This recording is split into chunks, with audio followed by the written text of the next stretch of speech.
Welcome to the Wicked Podcast, where we read the business books you don't have the time for. I'm Marcus Kirsch. And I'm Troy Norcross. And we are your co-hosts for the Wicked Podcast. We take from the thousands of business books out there and test the author's ideas by comparing them to real-world challenges. With over 40 years of projects between us, we've got quite a bit to compare against. We give you the condensed takeaways, followed by our interview with the authors. We know you want actions, not theories, and it's actions that we want to help shape, because that's what the Wicked Podcast is all about, helping you to become a wicked company.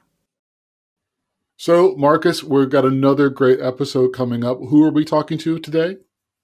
Well, we can call ourselves lucky because we got Ed Gillespie here, whom I met last year at the House of Beautiful Business, and he is a sustainability consultant and director of various startups and involved in various sustainability startups. So he's a great all-around guy. Also did a whole project on traveling around the globe in a without using airplanes, without flying.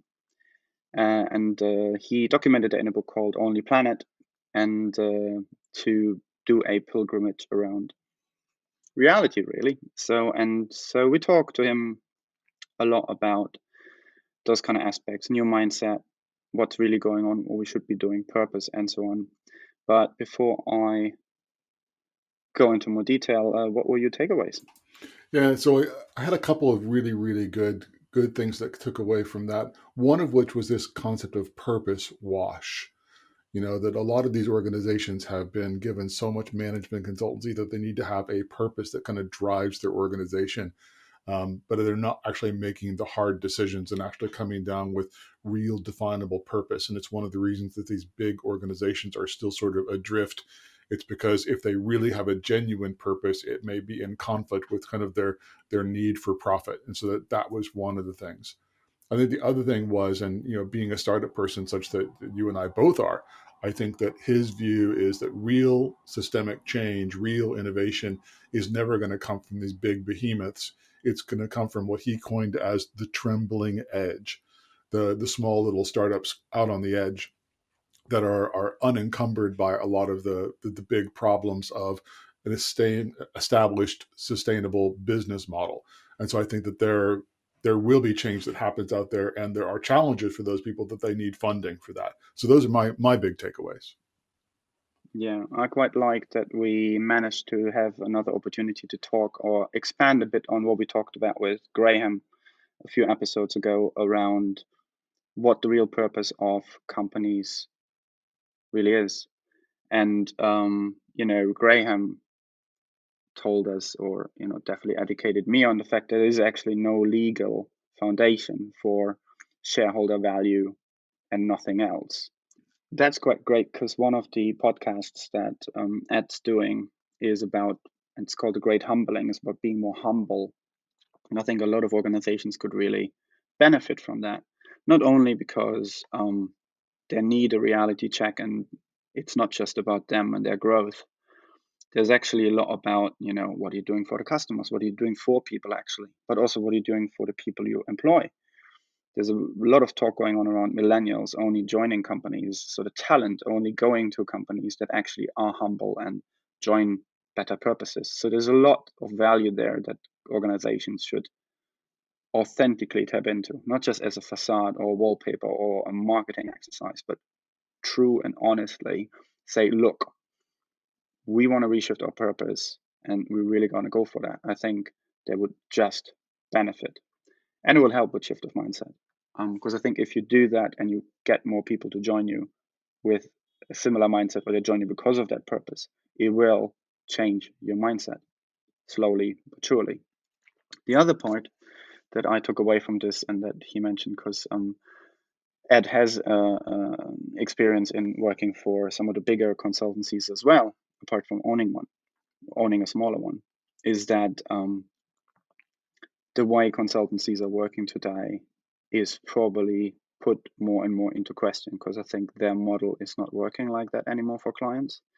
And there should be more questions about that, about what this relationship really is, if they authentically want to actually help their clients, or if they're just in there to throw a lot of people at them, make a lot of money out of it, and that's it. Because today it's not about more people, it's about leaner teams, it's about outcomes. I liked his word that he wasn't no longer in the consultancy business. He was in the insultancy business, because he's always making kind of radical statements. I like that. Yeah, and he uses that as a tool to, shift minds and tell stories and bring in the new narrative that we actually need, and the kind of that has a closer connection to reality, and that connection to reality is really, really needed, really, really needed. So we can't deal with those abstraction levels anymore, and I think that's really, really super important. So that's sort of the things I took away from that. And before we go to the interview, Marcus, there's one person that connects all three of us, and that's Ada Paris. And I don't know if you know it or not, but she was just appointed the chair of the Mental Health First Aid England. And I want to give a big shout out to Ada. I saw Congratulations and well done. Congrats. Yay. Well done, Ada. And now let's go to the interview. Okay, let's go to the interview. So, hello everyone. Today we welcome Ed Gillespie here to our podcast. Hello, Ed. How are you? And thanks for coming. Good afternoon, gentlemen. It's very much a pleasure to be here. Oh, you say that early. Let's see. So, I think in this case we have a bit of a slight, I wouldn't say shift to the format, but usually the books are very interesting. I'm not saying that the authors are not interesting. I think in this case we have it a little bit the other way around. Because, Ed, you're a very interesting person. You've been, I would say, around the globe, of course, but in lots of different places that are very, very interesting, especially for the times we live in. So, and let's start a little bit with that and give our listeners maybe a little bit of a background of who you are and what you do, and mention why you did a book around a trip that you took around the planet and where you are at the moment, please. Yeah, so basically my sort of career in a nutshell has been one of those sort of smorgasbord type of affairs. I started out as a marine biologist, a fisheries biologist, and I very soon realised I was going to spend my whole career saying, if you don't stop catching all the fish, there won't be any fish. And so that sort of tipped me off into a focus around more general environmental campaigning. I co-founded an agency called Futerra, which is a sort of specialist change agency these days, where we were trying to help organizations better communicate around sustainability. And that started out with them sort of coming to us and saying, can you help us communicate our sustainability strategy? And then we'd look at their strategy and go, well, your strategy's awful. We're going to have to fix that first. And then I left that agency. I became increasingly disillusioned with a lot of the world of consultancy, because I think there's quite a cage of constraint around client briefs. And I was sort of itching for more transformational change. And you mentioned my book. I mean, that was written about 5 years ago. And that trip around the world without flying came from a creeping realization of, as someone who was very passionate and loved travel, I realized that, I didn't want to go around the world with a planet stewing slew of carbon emissions in my wake. So I did my sort of climate change pilgrimage by going around the world without getting on a plane. And that was a deeply reflective 13 months, which got me to look at a lot of our challenges in a very different way, and obviously got me out of a lot of my Western white middle class, middle age kind of perspective, and got to look at some of our challenges from all sorts of different angles and perspectives. And these days, I wear a number of different hats. I'm a director of Greenpeace UK. I'm involved in a large number, probably about a dozen, of small, disruptive, innovative startups of various different colors, shades, and forms. Everything from decentralized energy through to bamboo-based packaging. And I'm in some of those I'm an investor in, some of them I'm just a director. But I very much believe that a lot of that innovation is going to come from the trembling edge, not from the big institutions that face so many kind of almost irreconcilable challenges in terms of their own transformation.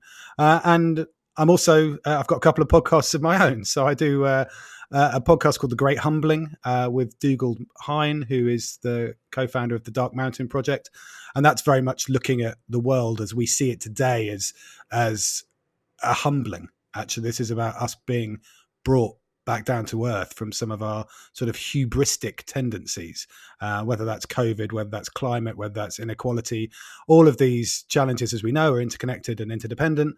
And our belief is if we don't see this as a humbling, then we're kind of missing the big message that the world is sending to us.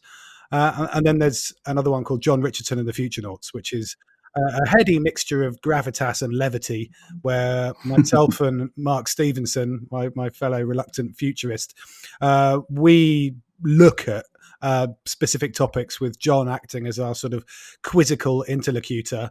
And that's very much around systems change. We go through a format in that, which is like, are we fucked? Why are we fucked? And how do we unfuck ourselves?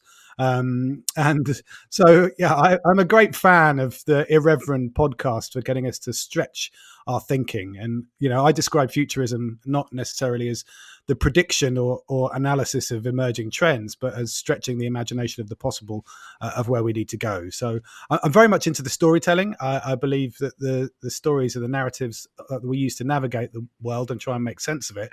And I think many of our stories are either broken or unraveling right now. And so the exploration in a humble way of new stories is very much grist to my mill. And what do you do in your spare time? My spare time, I'm a full-time single father to a 3-year-old girl. So you've caught me on one of my 2 days when my daughter is at nursery. So these are my packed 2 days a week. Generally, I only work sort of after bedtime and story time about 8:30 at night. But yes, that's the main job, actually. Everything else is the hobby. Right. Yeah. And you write poems here and there, I saw. So it's yeah, you got a full plate there. Yeah, well, the poetry is a way of coping with a lot of the madness I think we face. You know, it's like, it tends to come from a subconscious place. You know, I have a morning ritual where I kind of try and write a poem every morning just to see what comes out. You know, a lot of them are awful, but every now and again, if you write a poem every day, you churn out a good one. Yeah, for sure. And I think it's one of those things where I don't even know where to start now because there's obviously so many things. But one or two of the themes I'd like to talk to you a little bit about is, you know, reality and mindset, because you say transformative and you say there's some areas that might still be able to transform and might rather come from the fringes and the edges of current society, because the center is pretty much, as you noted, fucked and probably will never be able to transform. But when we do that, we obviously talk, you know, mindset tends to lead those things. And you had a look at a lot of organizations. Some are quite outdated and some are quite very, very new. So when you see that and when you observe that or support that, how would you then usually say, where does the mindset change normally come from? Or is it? Do you think there is such a thing still as mindset change possible to some extent? Because I can imagine the startups you talk about are all done by younger people who sort of come into the world, see the first thing they see and think that's actually not the way it should be, and go straight with the mindset they already have. Whereas, let's say, establishment is locked in the old one and has a really hard way letting go. So is there generally, in your mind, sort of, is it even possible to change your mind at this point? Sort of what's your experience and out there to see these things, to see change and transformation actually happening? Yeah, it's the $1 million question. I mean, one of the quotes I always go back to is, you know, you can evade reality, but you can't evade the consequences of evading reality, which actually comes from Ayn Rand. You know, and I always think it's good to get someone I completely disagree with as quotation in right at the beginning. But I mean, in some ways, she stumbled on a very important point, because I think what we've done is had a mindset which has evaded the creeping reality. I mean, I've been a climate activist for 20 plus years. So to me, this is an entirely predictable set of circumstances we find ourselves in, because we've been clamoring to raise awareness and engagement around this for a very, very long time, way before I even started. And I think the Forward Institute, which is another body I work with around responsible leadership, they talk about this as willful blindness, the things that we actively choose not to see. And I think that's the resistance in the mindset because, psychologically, denial is a really comfortable place to be. It's actually, if you deny the reality and you deny the kind of intensity and urgency of the challenges, then you don't have to act. You sort of let yourself off the hook. It's an escape route. And I think what you see in both individuals and organizations is this sort of splitting. So even if it's not a kind of a firm or absolute denial, there's a certain element of distraction and disavowal, that we can try and remove ourselves from the responsibility to act. And I think in some ways that actually goes back to, what we might call death denial. We're really good as a species at denying our own mortality. And many of the kind of the problems we see today, I think, are driven by the immortality systems of, shopping and consumption and seeking status and recognition. And I think that's where the kind of the real grist comes in, because we know that actually some of our sort of proximal, our very focused defenses, which are quite conscious around evading reality, are to do with questioning the science or denying human agency, or that the impacts and the consequences are too far away for us to worry about. But equally, there's a whole bunch of weird unconscious stuff that goes on, what we might call the distal defenses. And I wrote a foreword for a book that's out recently on eco-anxiety. And in that book, there's a fascinating example of a woman who has a deep fear of tunnels, and couldn't go on the Eurostar to go from London to Paris because of her terror of going under the channel. But, when she applied lipstick and put on her game face and improved her appearance, that helped her to cope with her own terror. So, the ways that we evade this reality are really quite complex. And I think a lot of it is also down to our refusal to let go. In some ways, and I think COVID has brought this to the fore, it's like, this is the end of the world as we know it. And I don't mean that in a kind of Armageddon type way. And I often talk about, the true meaning of apocalypse as being the drawing back of the veil, the revelation, the seeing things as they actually are, where a lot of the sophistry and polish has been removed, and we're being forced to look at the dirty pipework underneath, and often finding it wanting. And I think that's where the thinking of people like Naomi Klein comes from. This changes everything. And Marcus, you and I met through the House of Beautiful Business, and I think one of the co-founders there, Tim Lieberecht's new book, about losing, is really apposite here, because that losing might actually be a good thing. We might actually, and it's connected into the humbling, we might actually need to lose a bit of stuff, because the flip side of that, and one thing I learned through all my travels around the world, is like, it may seem like this is the end of the world as we know it, and I mean that in a sort of Western developed world sense, but for many cultures and civilizations around the world, their world has already ended. And has been changed and transmogrified in quite dramatic ways. And so, in a sense, I think this is us being brought back down to earth. Yeah.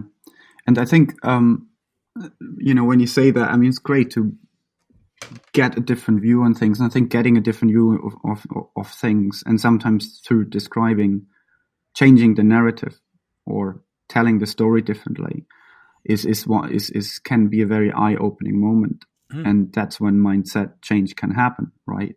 So, and when I look back at we had a previous episode with Graham Boyd, and he looks a lot at teal organizations and commons and those kind of different legal structures that might be required for new organizations to be shaped.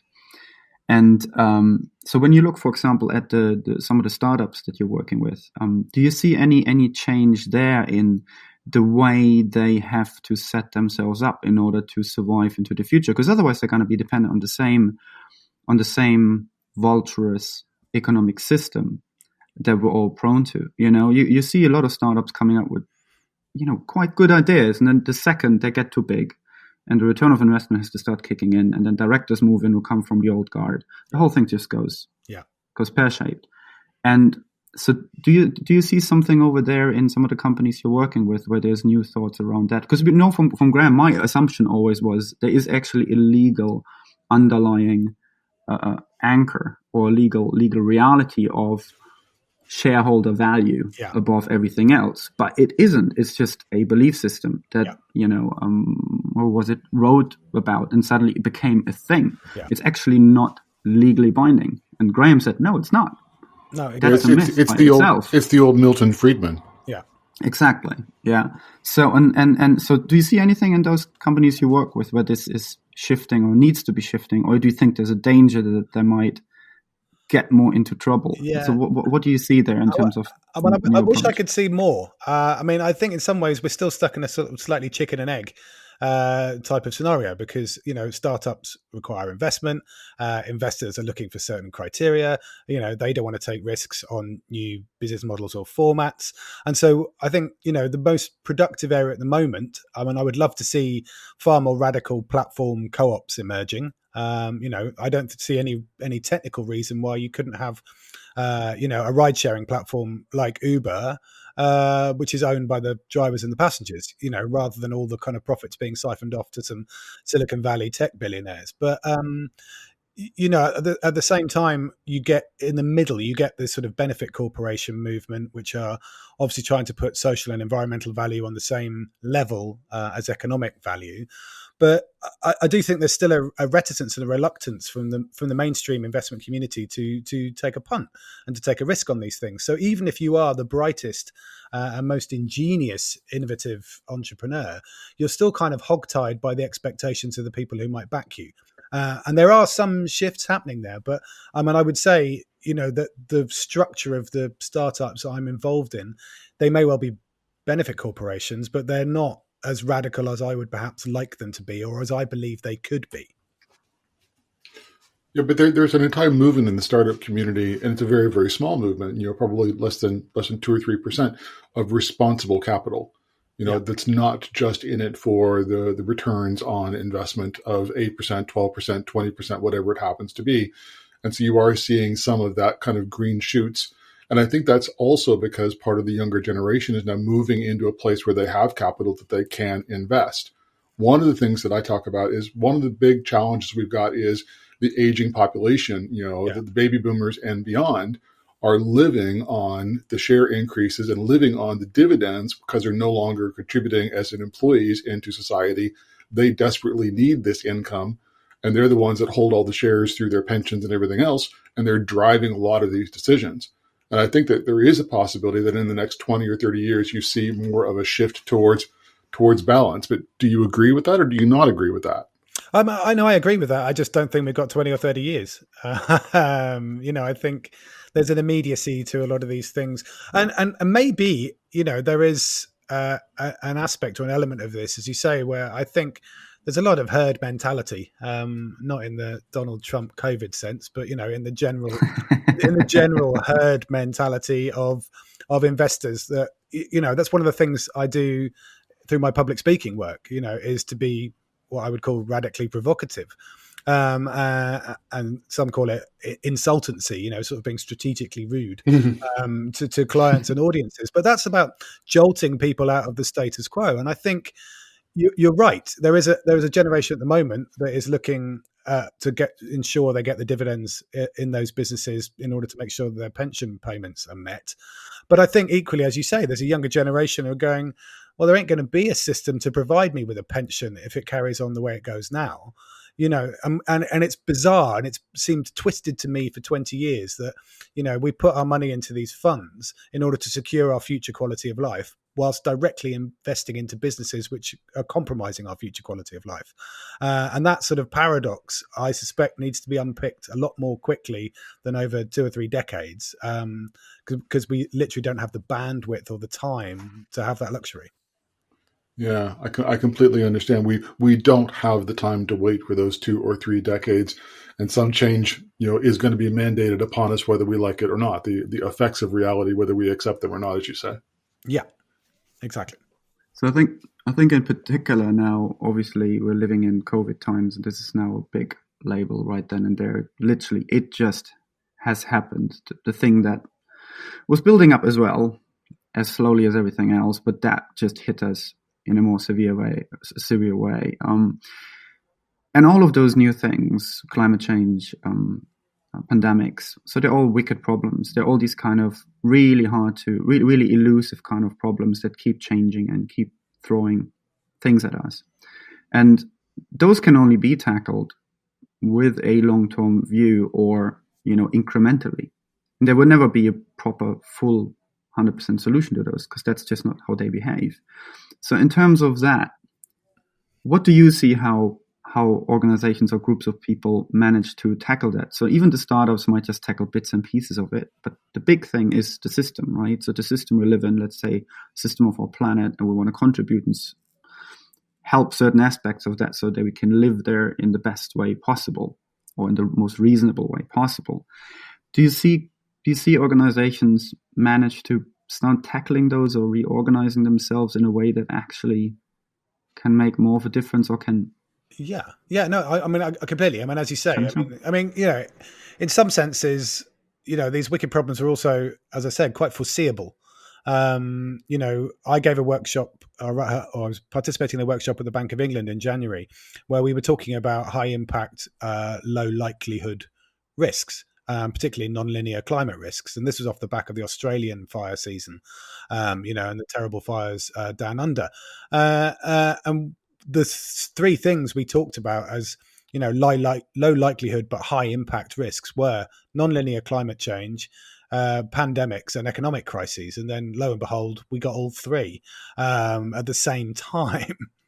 And I think, these are ultimately wicked problems, but the All England Lawn Tennis Club that runs Wimbledon had been quietly paying £1 million a year insurance to cover a pandemic, which recently paid out £100 million to compensate for the cancellation of this year's tournament. And they've been paying that policy for over a decade. Now, somebody at that board had obviously fought a good fight to justify a very expensive premium for that period of time, but I'm assuming has had some good backslapping since, and will probably dine out on that insight for the rest of their career, because these things are foreseeable. But I mean, in answer to your specific question in terms of where does the appetite for tackling the wicked problems come from, I mean, as you say, we're not here on a kind of win or lose binary kind of good or bad. It's going to be like bad or less bad in terms of these outcomes. And so when you look at the systemic shifts required, I think certainly from a startup and entrepreneurial perspective, it's about trying to pick off the bit of the pie that you can address.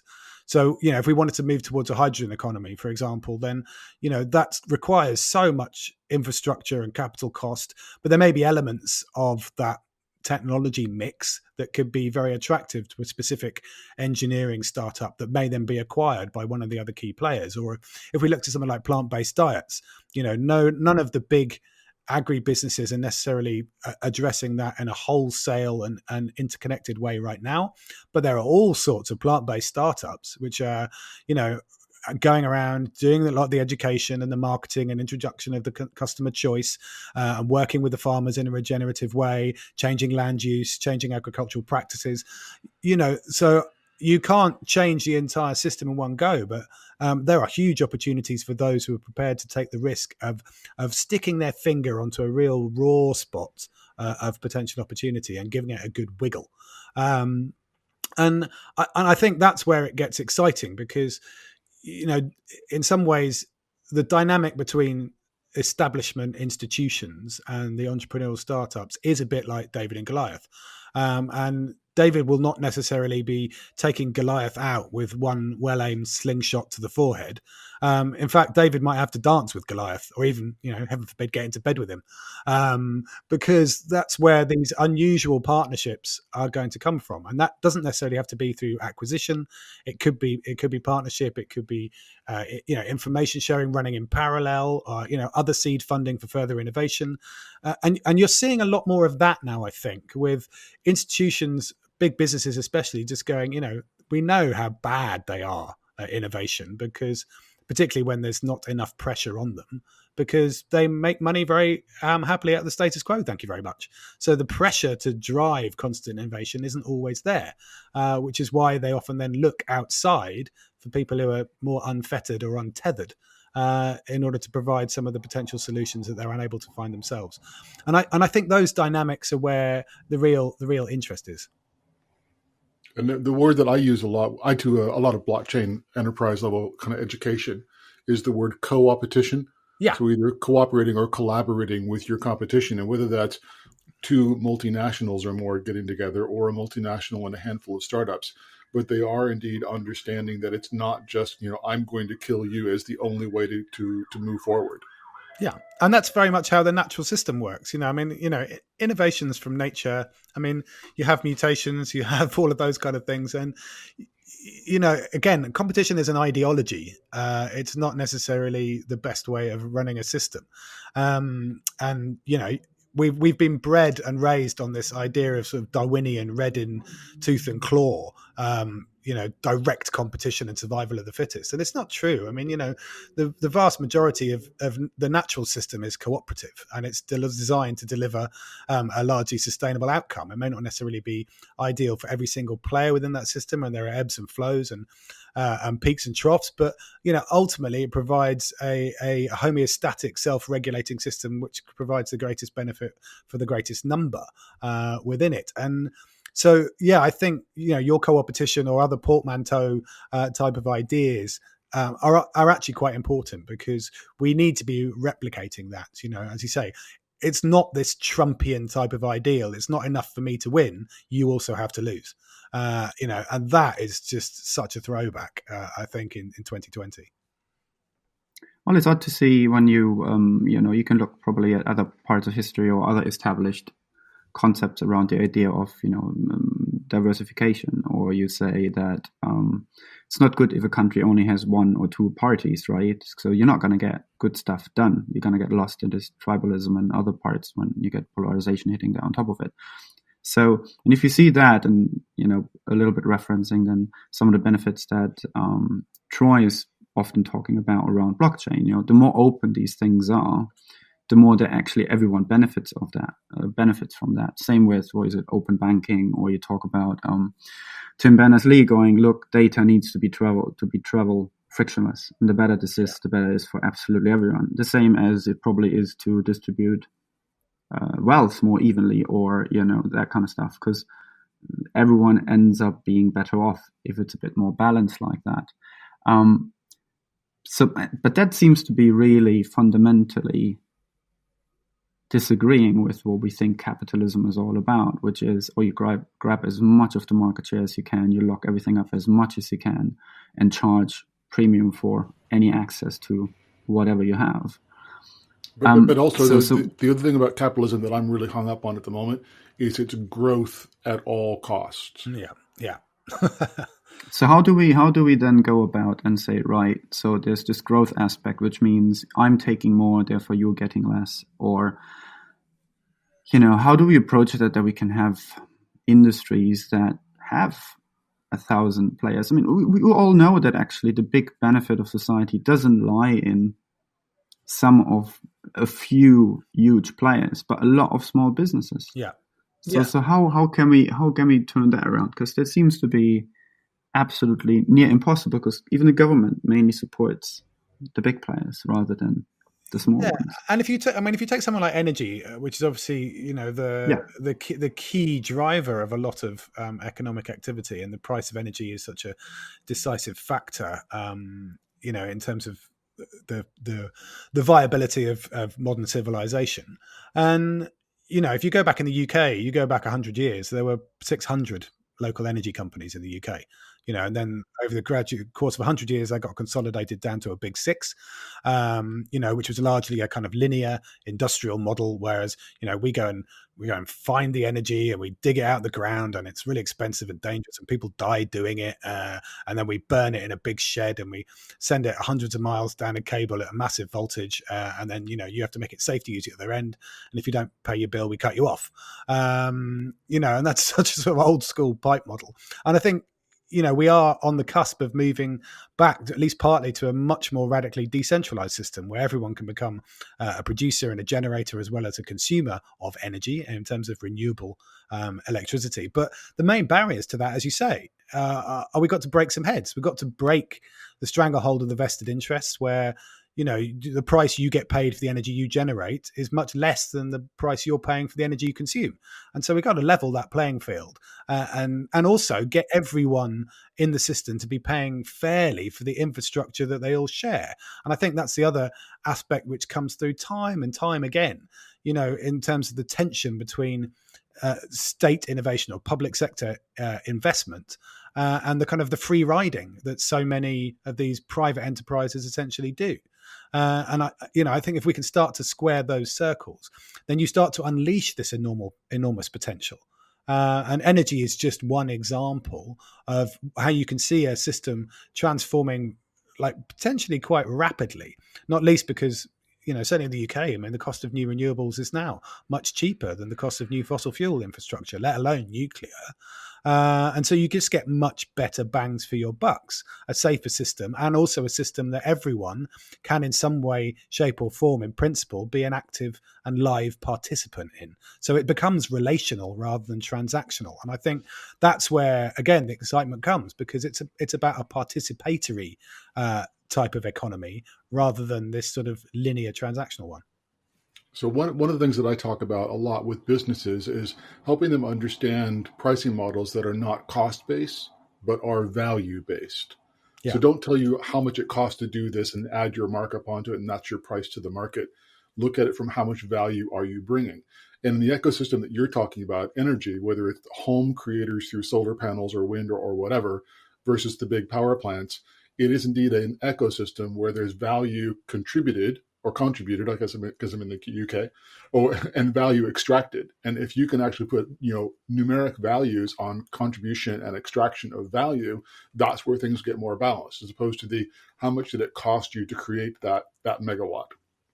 Yeah, I mean, and we know that the ecosystem of jobs around, small scale renewables, it provides far more jobs, than this big sort of centralized model. I mean, we predicate Hinkley C, which is the big nuclear power station being built in the West Country.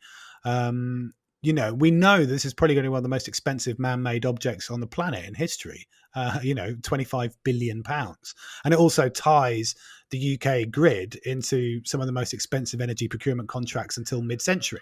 And yes, it will generate a few thousand jobs during its construction phase, but it beggars belief that no one's done, as you say, this kind of the overall value calculation there, because it doesn't include the costs of decommissioning, further down the line, and once the construction is there, it'll provide a few hundred jobs. Whereas a live and dynamic renewable energy system would consistently provide large numbers of jobs, and also you don't have to dig up and then concentrate to through your centrifugal programs large amounts of uranium, and it doesn't provide weapons. I mean, if you take the overall values of those type of things, the prospect of decentralized renewables owned by the people just looks like a complete no-brainer. Do you think, talking about decentralizing, so we're obviously just living in a time where now we're all sitting at home, and the office space itself, it's been quite under question. And it was interesting that I think Roy Sutherland commented then, back in the days, the only reason why you would go to your office at all was to do a couple of Xerox copies and to use the phone line, because it was so expensive to do phone calls back in the days, which is obviously not true anymore. So now you have companies going and supporting people at home with better internet connection and whatnot. But even to the point where some people started to say, right, now that we're still building new housing, of course, but the housing now, if this keeps on going with the way a family lives in a home, we need to start designing these things differently, because now people might actually need that extra office space. Do you think there's now an opportunity to shift more of that, to say, right, if we're decentralizing what a factory or company now looks like, factory probably less, is there an opportunity to rethink what the individual and their role is in terms of balance of, and we all know that, from personal experience, the personal space and personal time and business and business space and business time. It's amazingly blurred now, and a lot of people are struggling quite a bit to get into this new kind of routine. Yeah. What do you reckon is the opportunity here to maybe shift mindsets around that? I mean, there's so much stuff in that question, Marcus. I mean, I could probably talk for half an hour on that question alone. But I mean, just cherry picking a few kind of key points. I mean, firstly, the previous insanity of the commute that no one loved. I don't know if you've seen these Dettol adverts that sort of popped up, trying to kind of recreate a romanticism about the kind of London tube commute, which is like, and everyone looked at the adverts and went, "Who's romanticizing that?" It was it was like hell on earth. No, we did a survey around that, asking, and everyone was about, "I love the fact I don't have to spend 2 hours of my day just going through that nasty process." It was a collective habitual insanity, which I don't think will come back in the way it was. It will come back. People will go into the office 1 or 2 days a week and socially distanced. I mean, I would be very concerned if I was working in commercial real estate right now, not least because I've just talked about this on my other podcast, but the logistics of getting people into a skyscraper with physical distancing and lifts. I mean, it's impossible. When you've got a high-speed lift that used to take 20 people and now will take 2, it takes you 10 times longer to get people into the building. So you just can't get people in, and then you can't let them out at lunchtime because they spend half their day queuing for the lift. So it's these unheard of things, and I suspect in answer to your question, we might see some of these big towers, and they're still building the bloody things, repurposed for accommodation or certainly mixed use in a way. We may see a sort of rejuvenation of city centres where all of these buildings, which to be honest, in terms of idling capacity, is kind of mad as well, because they're used for 8 hours a day and then they sit empty. So you're right. I don't know whether it might well be a reinvention of the domestic space, but I certainly think it's more likely we'll see a reinvention of the commercial space, because again, it's flushed out inequalities, hasn't it? People in lockdown working from home with 2 kids in a small flat with no garden. I mean, it was probably pretty intense. Whereas if you had a garden and you had a spare room, I mean, the very words spare room in London is a luxury, then, your experience was very different. You go, hey, I don't never want to go back to work. I'm going to stay in the garden in my pants with my laptop, and no one will even know the difference. And so I think there's so much in that. And sometimes it takes these massive, great jolts for us to sort of come to our senses and go, the insanity of the expense of the infrastructure of trying to cart 10 million people in and out of London every day. And I say 10 million people, 10 million journeys. I mean, it was about pre-lockdown, there was about 6 million journeys a day made by tube and 6 million journeys by bus and about 3 million journeys by tube. That's 9 million passenger movements a day in London. It's no wonder it was bonkers. It's no wonder it was manic.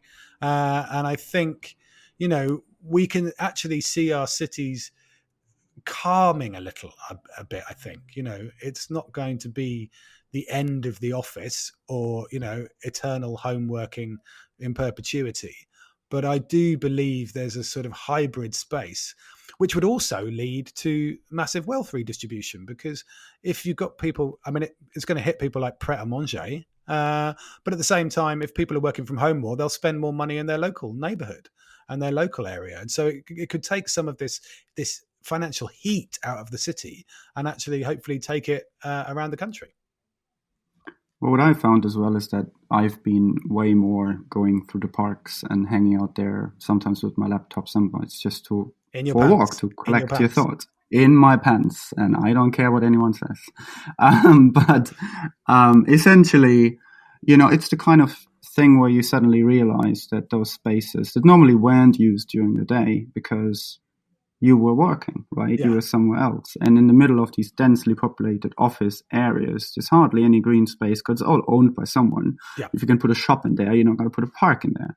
So I wonder if that hopefully then shifts some of these things around. But the really nice effect I found through that is, and that's not surprising probably to any of us, is that, back when I used to work for bigger agencies, or even now, any bigger organizations, the way people use their time to think is still sitting around a a desk or a workshop room with a big screen or something, or a whiteboard, that has no relation to reality. No. Because seemingly the second people walk into a building, just the second people step into a car, weird emotions get either toggled down or explode for some reason, and people seem to be not themselves.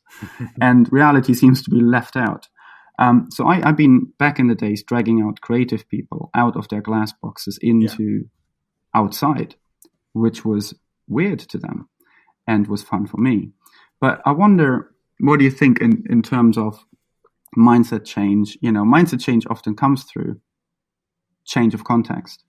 Yeah, I mean, sort of what do you see? Do you see anything there that also, like, is there anything that also, like, your organizations tackle differently by the fact that they maybe have more likely a collective lunch or do something else, or is there anything apart from the new ideas and products at hand? Yeah. I mean, I instigated lots of things when I ran an agency, in terms of cultural changes. I mean, walking meetings and all of those kind of cliches, and having collective lunches and, and team dinners and, excursions and away days and all of that kind of jazz. I mean, I think perhaps in the current context, as you say, it's experience which will likely change people's behavior more. And I think simply the presence of being at home, and I speak to a lot of the responsible leaders I work with, and I've been asking them this last week, what's been your lockdown highlights? And everyone's saying spending time at home, because again, they were working with their commutes and their high-powered jobs.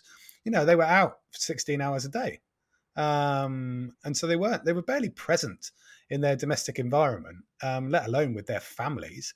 And obviously there's pros and cons to some of that, but that's led them to a greater awareness and also a greater presence in their local neighborhood, observing and actually being there in community. I mean, for me, it was very weird. I live at the top of Brixton Hill. I live at old 1920s block of flats, big flat roof. So I barely left the building for the first sort of month or so of London lockdown. And I was exercising on the roof, sort of going for long walks, walking up and down a 75-meter long roof. So, you do in your pants. Yeah. Well, I mean, I was a bit more publicly visible, but when it was hot, I was definitely in shorts. And for me, and I've lived in this flat for 20 years. So, apologize, dear listeners. We had the internet gremlins hitting our recording of the podcast. So, unfortunately, the last 5 minutes with Ed were unable to be recorded. Something got cut off and something got lost in the ether. So, this is it for now, and this is it for this particular episode. You know what to do. Subscribe, comment, like, make some noise if you liked what you heard, and we'll see you next time. You've been listening to The Wicked Podcast with co-host Marcus Kirsch and me, Troy Norcross. Please subscribe on Podomatic, iTunes, or Spotify. You can find all relevant links in the show notes. Please tell us your thoughts in the comment section and let us know about any books for future episodes. You can also get in touch with us directly on Twitter on @WickedandBeyond or @Troy_Norcross. Also, learn more about the Wicked Company book and the Wicked Company project at wickedcompany.com.